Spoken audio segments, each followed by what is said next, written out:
Of matter में पढ़ रहे थे गैस लॉज, जिसमें से एक लॉ हम ऑलरेडी पढ़ चुके हैं, Boyle's law, in our previous video. इस वीडियो में हम पढ़ने वाले हैं चार्ल्स लॉ के बारे में। चार्ल्स लॉ जो है इसे हम टेम्परेचर वॉल्यूम रिलेशनशिप भी बोलते हैं। टेम्परेचर वॉल्यूम रिलेशनशिप भी बोला जाता है इस चार्ल्स लॉ को। And this law was given by Jacques Charles। Jacques Charles ने ये लॉ दिया था इन ईयर 1787 में ये लॉ दिया था, और इस लॉ को फर्दर गे ल्यूजैक ने एलेबोरेट किया, तो हम कह सकते हैं एंड elaborated by गे ल्यूजैक। गे ल्यूजैक ने इसे इलेबोरेट किया था इन ईयर 1802। सो अब ये लॉ क्या कहते हैं इसके बारे में डिस्कस करते हैं। तो ये लॉ कहता है कि the volume of a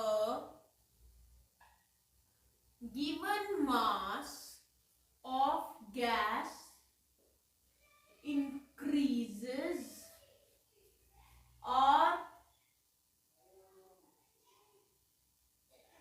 decreases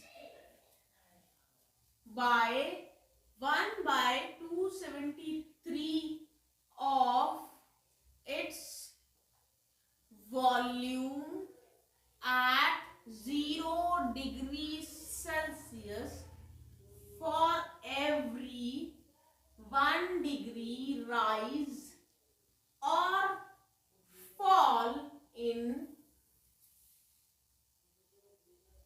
temperature at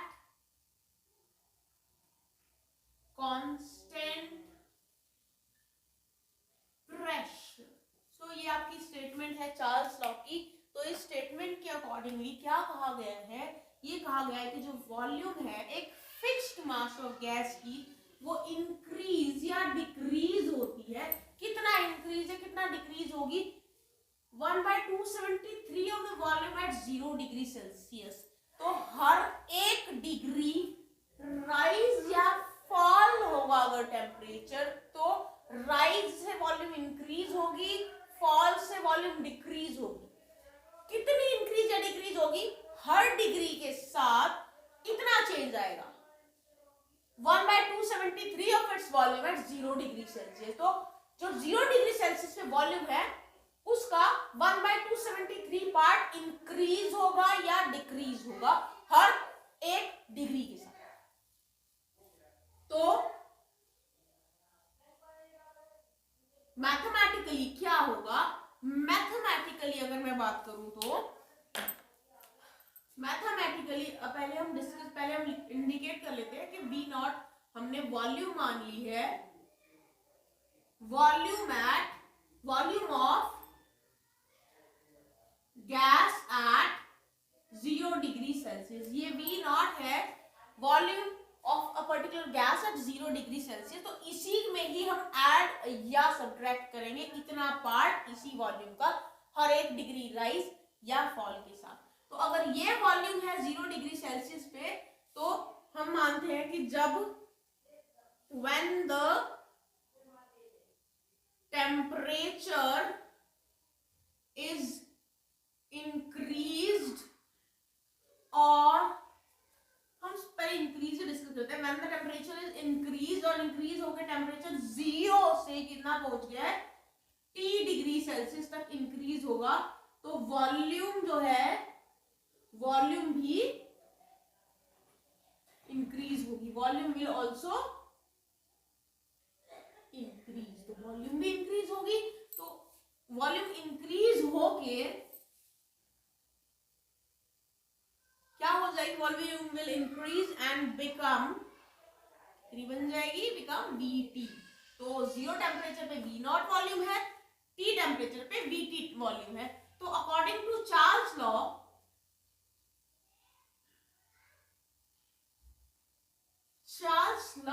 accordingly VT is equal to V not initial volume जो 0 डिग्री सेल्सियस पे प्लस इसी वॉल्यूम का 1/273 ऐड कर देंगे, V नॉट बाय 273 हो जाएगा, इनटू में टेम्परेचर कर देंगे कितना है T डिग्री सेल्सियस है, तो T टेम्परेचर हमने मल्टीप्लाई कर दिया है। तो अब देखते हैं वॉल्यूम अलग अलग टेम्परेचर पे T की वैल्यू चेंज करके देखते हैं। वॉल्यूम एट 1 डिग्री सेल्सियस कितनी होगी, 1 डिग्री सेल्सियस पे वॉल्यूम होगी V naught plus V naught by 273 into 1, क्योंकि 1 डिग्री सेल्सियस है। फिर नेक्स्ट थोड़ा और इंक्रीज करके देखते हैं वॉल्यूम टेम्परेचर को। वॉल्यूम एट 10 डिग्री सेल्सियस कितना होगा, इस वॉल्यूम को हम मान लेते हैं कि वॉल्यूम एट 1 डिग्री सेल्सियस को हम मान लेते हैं V1, क्योंकि 1 डिग्री सेल्सियस पे है। ऐसे वॉल्यूम एट 10 डिग्री सेल्सियस को मान लेते हैं V10, वो किसके इक्वल आएगा, V naught plus V naught by 273 into 10। फिर हम कंसिडर करते हैं वॉल्यूम एट -1 डिग्री सेल्सियस जो कि V-1 आएगा, and that will be equal to V naught plus V naught by 273 into -1, क्योंकि टेम्परेचर -1 है। तो अकॉर्डिंगली आपका ये V नॉट माइनस में V नॉट बाय 273 आ जाएगा। ऐसे ही अगर हम वॉल्यूम कंसिडर करें, वॉल्यूम एट -10 डिग्री सेल्सियस जो कि V-10 होगा, इसे हम कैसे कंसिडर करेंगे, इसे हम लिखेंगे V नॉट माइनस आ जाएगा, क्योंकि मल्टीप्लाई बाय 10 करने वाले हैं, तो minus V naught plus V naught by 273 into -10 होगा, तो ये बन जाएगा V naught minus 10 V naught by 273 बन जाएगा वॉल्यूम। अब हम करते हैं volume at -273 degree Celsius, volume लेंगे हम -273 डिग्री सेल्सियस पे, जो होगा V-273 कितनी होएगी, वो आएगी V naught plus V naught by 273 into -273, right. 273 simplify हो जाएंगे, 1 पे चले जाएंगे, then it will be V naught minus में V naught and it will be 0। तो इसे देख के हम कह सकते हैं कि जो वॉल्यूम है -273 डिग्री सेल्सियस पे वो 0 है। तो this means volume of a given mass of gas become 0 at temperature -273 degree Celsius. इस बात को ध्यान में रखते हुए हम एक नए कंसेप्ट की तरफ जाने वाले हैं। जो अब हम कंसेप्ट पढ़ने वाले हैं वो है एब्सोल्यूट जीरो। इसी बात को ध्यान में रखते हुए हम कंसेप्ट पे जा रहे हैं। अब जो हम कंसेप्ट पढ़ने वाले हैं वो है absolute zero and kelvin scale, ये पढ़ने वाले हैं अंडर दिस चार्ल्स लॉ। उसके लिए मैं एक ग्राफ बनाऊंगी।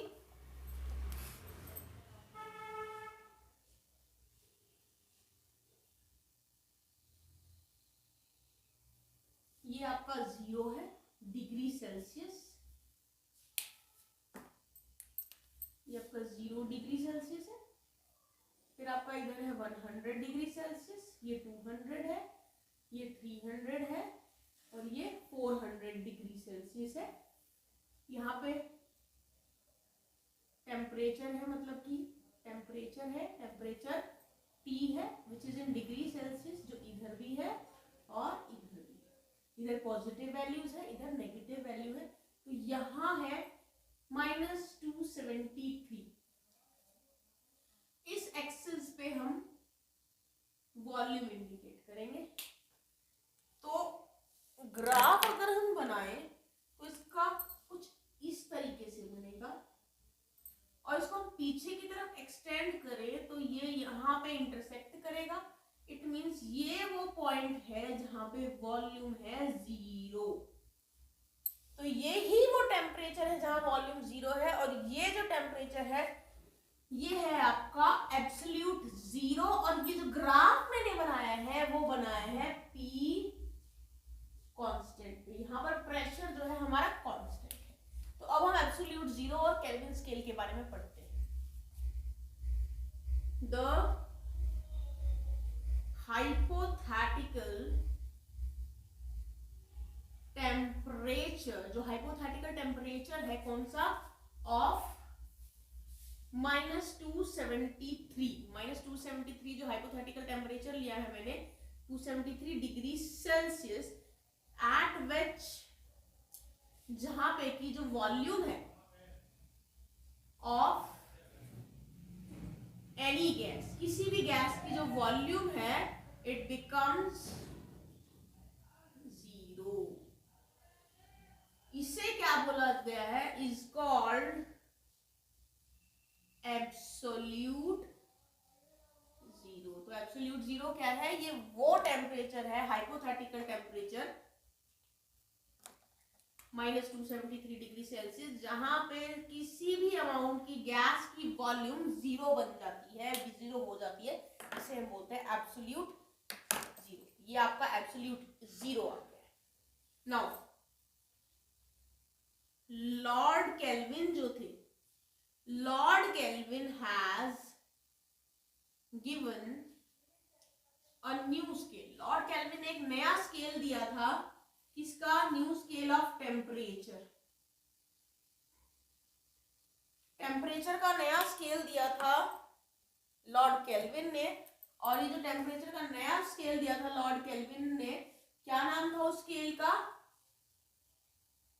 कॉल्ड, लॉर्ड केल्विन थे तो टेम्परेचर का स्केल केल्विन होगा, क्योंकि मोस्टली साइंटिस्ट अपने नाम पे ही रखते हैं, कोई भी लॉ हो गया तो कोई भी कंसेप्ट है। तो लॉर्ड केल्विन ने अपने नाम पे नया स्केल इंट्रोड्यूस किया जो था केल्विन स्केल, और इसे हम एब्सोल्यूट 0 बोलते हैं, in which the lowest temperature is absolute 0। तो इस स्केल पे जो लोएस्ट टेम्परेचर लिया गया है वो एब्सोल्यूट 0 लिया गया है, जो ये है, मतलब -273 डिग्री सेल्सियस जो सेल्सियस स्केल में है, वो यहाँ केल्विन स्केल पे एब्सोल्यूट 0 है, मतलब कि 0 केल्विन है वो यहाँ पर। तो वो एब्सोल्यूट 0 को लोएस्ट स्केल माना लॉर्ड केल्विन ने अपने नए स्केल ऑफ टेम्परेचर में, जो था केल्विन स्केल ऑफ टेम्परेचर। तो आपका एब्सोल्यूट 0 आ गया है यहाँ पर। तो जो साइज है डिग्री का वो भी बता दूं, द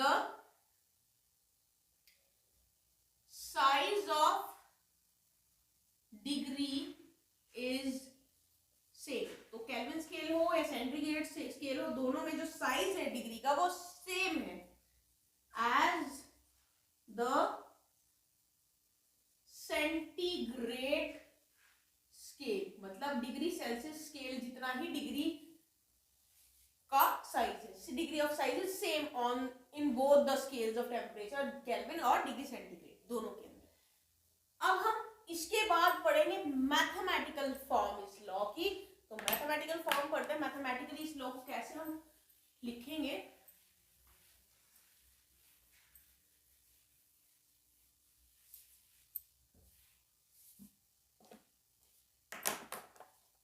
तो हम कह सकते हैं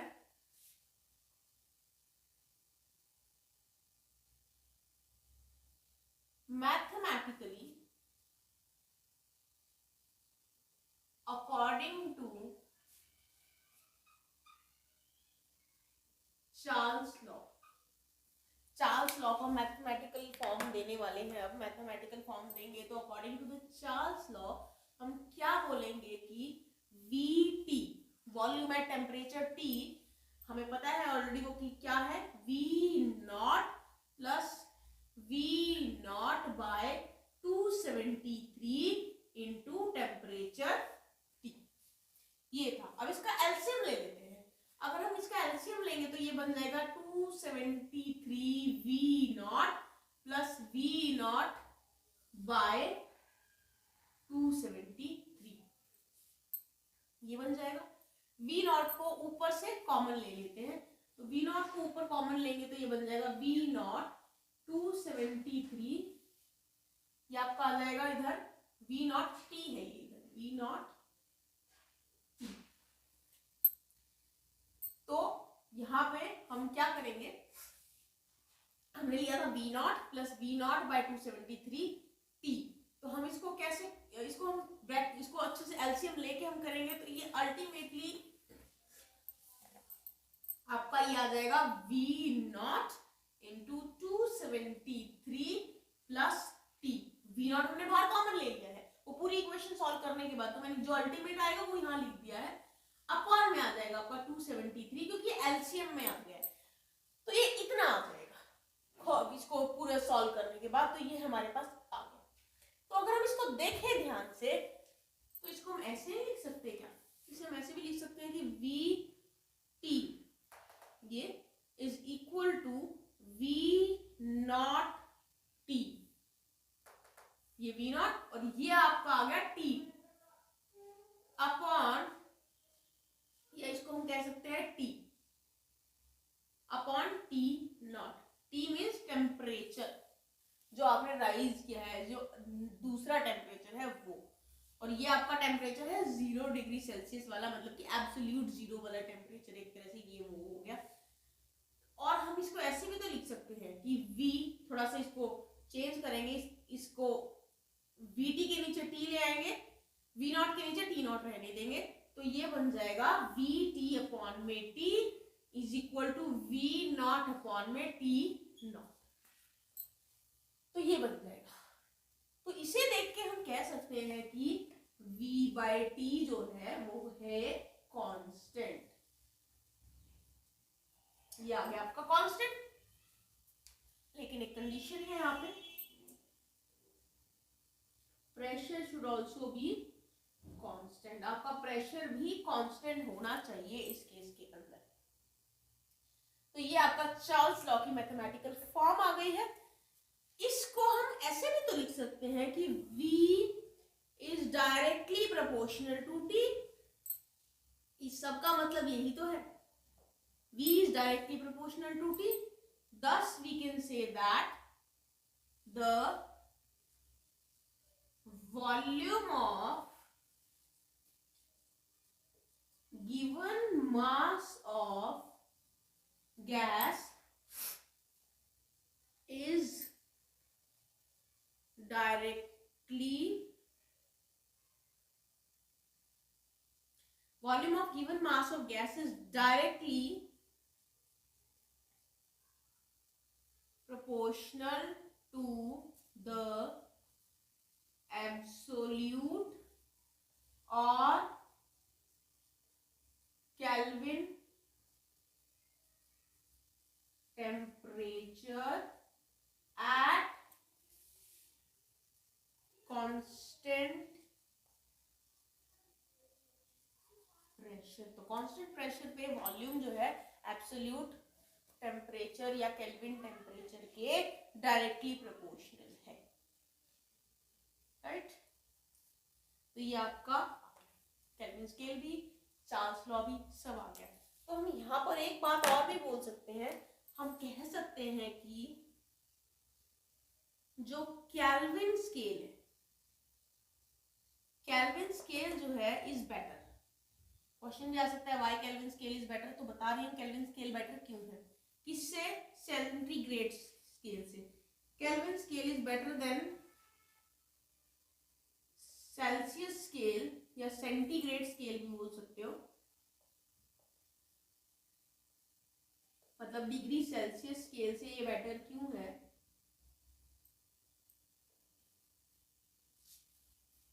because the volume and temperature जो है, वॉल्यूम और टेम्परेचर जो है गैस का are directly proportional, directly proportional है वॉल्यूम और टेम्परेचर गैस का इसके अकॉर्डिंगली, क्योंकि देख लीजिए 273 प्लस में टी किया हुआ है तो इसमें केल्विन स्केल में कन्वर्ट कर रखा है, एक तरह से केल्विन स्केल बन गया है यहाँ पे। तो यहाँ पे इस केल्विन स्केल के अंदर वॉल्यूम और टेम्परेचर डायरेक्टली प्रोपोर्शनल आ जाते हैं। And one more thing, there is no negative temperature on this scale. इस स्केल पे कोई नेगेटिव टेम्परेचर नहीं है, यहाँ पे सारा का सारा टेम्परेचर पॉजिटिव है। सेंटीग्रेड स्केल में माइनस में भी टेम्परेचर जाता था, लेकिन यहाँ पे माइनस में टेम्परेचर जाता ही नहीं है, यहाँ जीरो से ही स्टार्ट होता है, नेगेटिव है ही नहीं कुछ। ये हो गया आपका चार्ल्स लॉ। अब इसके बाद हम इसकी करने वाले ग्राफिकल रिप्रेजेंटेशन, किस तरह से ग्राफिकली हम इस चार्ल्स लॉ को रिप्रेजेंट कर सकते हैं।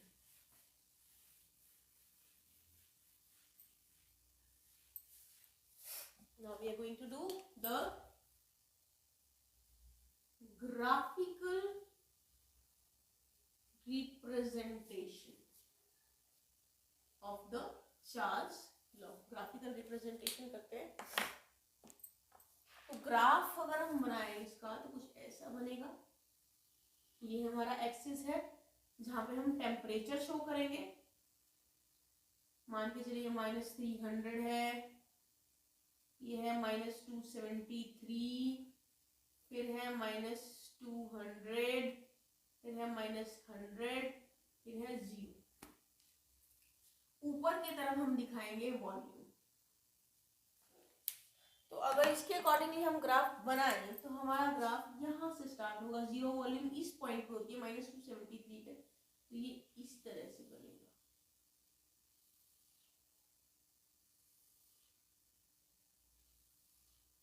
ये अलग अलग प्रेशर पे बनाया है मैंने ग्राफ।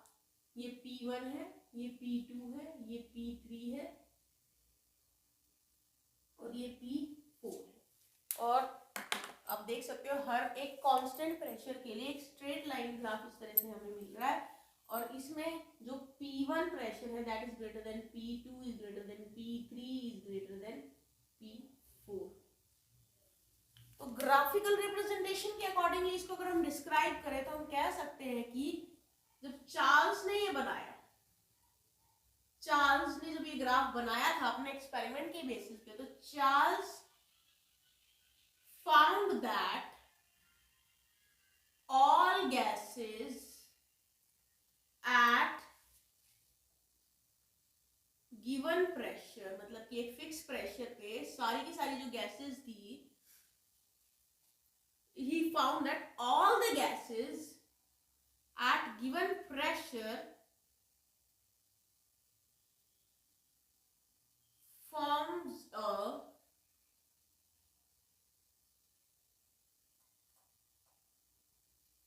straight line graph। एक स्ट्रेट लाइन ग्राफ बनता है किसका? जब volume versus temperature, degree Celsius में टेम्परेचर जो होता है इसका ग्राफ बनाया जाएगा प्रेशर कांस्टेंट रख के, तो एक स्ट्रेट लाइन ग्राफ बनेगा। और आपको दिखा भी रखा है एक स्ट्रेट लाइन ग्राफ बनेगा, right, which intercepts the temperature axis. तो आप देख सकते हो यहाँ इस पॉइंट पे इंटरसेप्ट बना रहा है, टेम्परेचर एक्सिस पे बना रहा है एट -273 डिग्री सेल्सियस पे वो इंटरसेप्ट कर रहा है। एंड लाइंस मीट एट, कह सकते हैं कि एट इस टेम्परेचर पे वो इंटरसेप्ट कर रहा है। यहाँ पर इंटरसेप्ट करने के बाद यहाँ पे हम कह सकते हैं कि जो स्लोप बन रहा है ये जो स्लोप बन रहा है, ये सारे के सारे स्लोप, 1 2 3 4 सारे के सारे अलग अलग स्लोप जाके एक इस पॉइंट पे मिलते हैं। तो हम कह सकते हैं कि स्लोप्स ऑफ लाइंस, जो कि अलग अलग प्रेशर पे हमने निकाली है, slopes of lines obtained at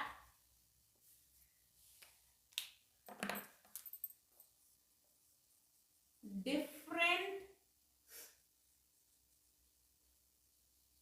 pressure but at zero volume. कहाँ है जीरो वॉल्यूम? वहां -273 डिग्री सेल्सियस पे। तो at zero volume all lines meet at T axis, सारी की सारी लाइन एक टी एक्सिस पे मिलती है। कहाँ पर? एट -273.15 डिग्री सेल्सियस पे। तो ये एग्जैक्टली 15 है। तो यहाँ पे जाके सारी की सारी लाइन मिलेंगी पीछे, जब वॉल्यूम जीरो होती है तब। अब नेक्स्ट एक और बात बताती हूँ, लास्ट पॉइंट इसके अंदर,